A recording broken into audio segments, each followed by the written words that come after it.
বন্ধুরা সারা রাত্রি গাড়ি চলছে, সকালবেলা গাড়ি পৌঁছাবে মালতী পাঠক বাস স্ট্যান্ড, ওখানে রেল স্টেশন আছে, কিন্তু এত বড় গাড়ি, সেই জন্য বড় গাড়ি আর যাবে না। ওইখানে বাস পার্কিং মালতী পাঠক বাস স্ট্যান্ডেই গাড়ি আমাদের থেকে যাবে। বাসে বসে কিছুটা শ্যুট করলাম, দেখুন হিয়ার গা থেকে জামা খুলে দিয়েছি। আর ছোট গাড়ি হলে পুরী থেকে চলে যেত। আমরা থাকবো স্বর্গদুয়ার হোটেলে থাকবো, ওই মালতী পাঠক বাস স্ট্যান্ড থেকে মাত্র 7 কিলোমিটার দূরে স্বর্গদুয়ার। একবারে বন্ধুরা সমুদ্রের ধারে বিচের উপরে আমাদের হোটেলের নাম হলো সাই বনমালী গেস্ট হাউস। দেখুন একবারে সেকেন্ড ফ্লোরতে আমরা উঠেছি, 17টা রুম নিয়েছি, প্রত্যেকটা রুমে 4 জন করে থাকবে। 17টা রুম নিয়েছি, আমরা 2তলা ফ্লোরে আছি। দেখুন বন্ধুরা রুম দেখাচ্ছি। হিয়া এসে আমার ঘুমিয়ে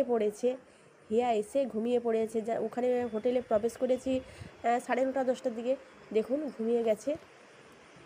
একটা বাথরুমের ভেতরটা দেখাচ্ছি। দেখুন 17টা রুম নেওয়া হচ্ছে, প্রত্যেকটা রুমে 4 জন, আর আমাদের তো ফ্যামিলি 4 জনই আছে।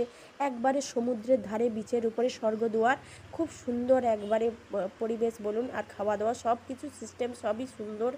দেখুন আমরা খুবই এনজয় করেছি, খুবই ঘোরাফেরা করেছি।